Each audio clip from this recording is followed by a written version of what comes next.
ನಮಸ್ಕಾರ ವೀಕ್ಷಕರೇ, ಆಕಾಶದಲ್ಲಿ ಸದ್ದಿಲ್ಲದೆ ನಡೆಯುತ್ತಿರುವ ಆ ಒಂದು ವಿದ್ಯಮಾನ ಭೂಮಿಯ ಮೇಲೆ ರಕ್ತಪಾತಕ್ಕೆ ನಾಂದಿ ಹಾಡಲಿದೆಯಾ?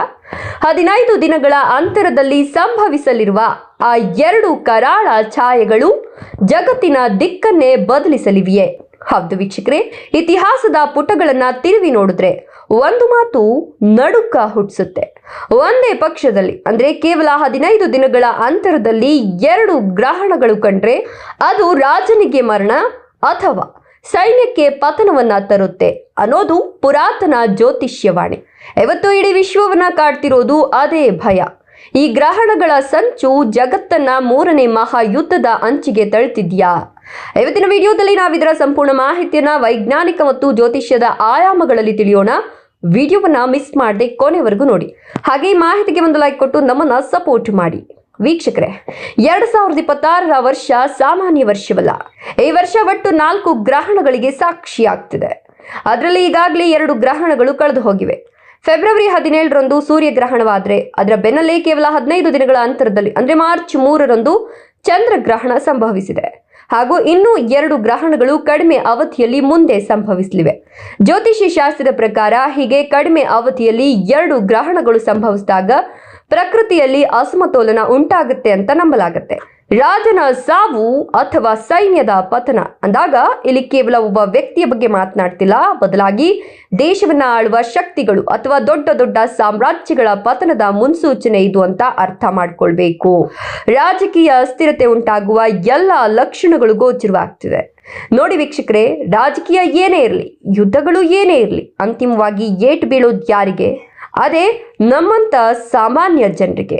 ಇತಿಹಾಸ ಸಾಕ್ಷಿಯಾಗಿದೆ. ರಾಜರುಗಳ ಜಗಳದಲ್ಲಿ ಬಲಿಯಾಗೋದು ಸೈನಿಕರು ಮತ್ತು ಜನಸಾಮಾನ್ಯರು. ಇವತ್ತು ನೀವು ಸುತ್ತಲೂ ಕಣ್ಣಾಡಿಸಿ ನೋಡಿ. ಒಂದ್ ಕಡೆ ಅಕಾಲಿಕ ಮಳೆ ಬೆಳೆ ನಾಶ ಮಾಡ್ತಿದೆ, ಇನ್ನೊಂದ್ ಕಡೆ ಗಗನಕ್ಕೇರ್ತಿರೋ ಬೆಲೆ ಏರಿಕೆ ಅಥವಾ ಹಣದುಬ್ಬರ ಜನರ ಜೇಬಿಗೆ ಬೆಂಕಿ ಇಡ್ತಿದೆ. ಈ ಗ್ರಹಣದ ಪ್ರಭಾವದಿಂದಾಗಿ ಆರ್ಥಿಕ ಪರಿಸ್ಥಿತಿ ಇನ್ನೂ ಹದಗೆಡಬಹುದು ಅನ್ನೋ ಆತಂಕ ತಜ್ಞರಲ್ಲಿದೆ.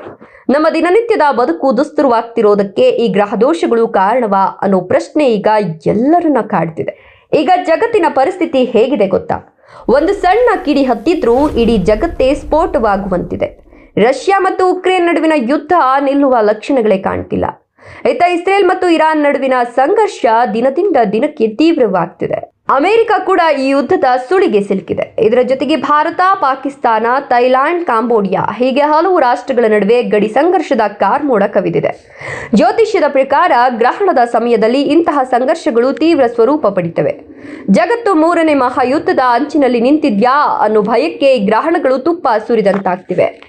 ಇತಿಹಾಸದ ಕರಾಳ ಪುಟಗಳು ಮರುಕಳಿಸುವ ಮುನ್ಸೂಚನೆ ಇದಾ ಅನ್ನೋದು ಇಡೀ ವಿಶ್ವದ ಆತಂಕ. ಮುಂದಿನ ದಿನಗಳು ಇನ್ನೂ ಕುತೂಹಲಕಾರಿಯಾಗಿವೆ. ಆಗಸ್ಟ್ 12ರಂದು ಮತ್ತೆ ಸೂರ್ಯಗ್ರಹಣ ಸಂಭವಿಸಲಿದೆ. ಅದರ ಬೆನ್ನಲ್ಲೇ ಸುಮಾರು 17 ದಿನಗಳ ಅಂತರದಲ್ಲಿ ಮತ್ತೆ ಚಂದ್ರಗ್ರಹಣ ಬರಲಿದೆ. ಅಂದ್ರೆ ಈ ವರ್ಷದ ದ್ವಿತೀಯಾರ್ಧಗಳಲ್ಲೂ ಗ್ರಹಗಳ ಸಂಚಾರ ಸರಿಯಿಲ್ಲ. ಜ್ಯೋತಿಷ್ಯದ ಲೆಕ್ಕಾಚಾರದಂತೆ ಇಂತಹ ವಿದ್ಯಮಾನಗಳು ನಾಯಕರು ಮತ್ತು ಸಾರ್ವಜನಿಕರ ನಡುವೆ ಅಸಮಾಧಾನ ತರಬಹುದು. ದೊಡ್ಡ ದೊಡ್ಡ ಹಗರಣಗಳು ಬಯಲಿಗೆ ಬರಬಹುದು ಅಥವಾ ಸರ್ಕಾರಗಳು ಪತನಗೊಳ್ಳುವ ಪರಿಸ್ಥಿತಿ ನಿರ್ಮಾಣವಾಗಬಹುದು.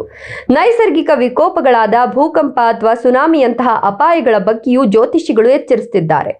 ನೋಡಿ ವೀಕ್ಷಕರೇ, ವಿಜ್ಞಾನದ ದೃಷ್ಟಿಯಲ್ಲಿ ಗ್ರಹಣ ಒಂದು ಖಗೋಳ ವಿದ್ಯಮಾನ ಇರಬಹುದು, ಆದ್ರೆ ಕೋಟ್ಯಾಂತರ ಜನರ ನಂಬಿಕೆಯಲ್ಲಿ ಇದೊಂದು ಎಚ್ಚರಿಕೆಯ ಗಂಟೆ. ಭಯಭೀತರಾಗುವ ಬದಲು ಜಾಗರೂಕರಾಗಿರುವುದು ಇವತ್ತಿನ ಅಗತ್ಯ. ಅಸ್ಥಿರತೆಯ ಈ ಕಾಲದಲ್ಲಿ ನಾವು ಸಿದ್ಧರಾಗಬೇಕು. ಗ್ರಹಣದ ಈ ಸಂಚು ನಿಜವಾಗಿಯೂ ಜಗತ್ತನ್ನ ಬದಲಿಸುತ್ತಾ ಅಥವಾ ಇವೆಲ್ಲ ಕೇವಲ ಕಾಕತಾಳೀಯವ? ನಿಮ್ಮ ಅಭಿಪ್ರಾಯವನ್ನ ಕಮೆಂಟ್ ಬಾಕ್ಸ್ ನಲ್ಲಿ ತಿಳಿಸಿ. ಈ ಮಾಹಿತಿ ನಿಮಗೆ ಇಷ್ಟವಾಗಿದ್ರೆ ವಿಡಿಯೋವನ್ನು ಲೈಕ್ ಕೊಟ್ಟು ನಿಮ್ಮವರಿಗೂ ಶೇರ್ ಮಾಡಿ. ಇಂತಹ ಮತ್ತಷ್ಟು ರೋಚಕ ಅಪ್ಡೇಟ್ಸ್ಗಳಿಗಾಗಿ ನಮ್ಮ ಚಾನೆಲ್ ಅನ್ನು ಸಬ್ಸ್ಕ್ರೈಬ್ ಮಾಡೋದನ್ನ ಮರಿಬೇಡಿ. ಧನ್ಯವಾದಗಳು.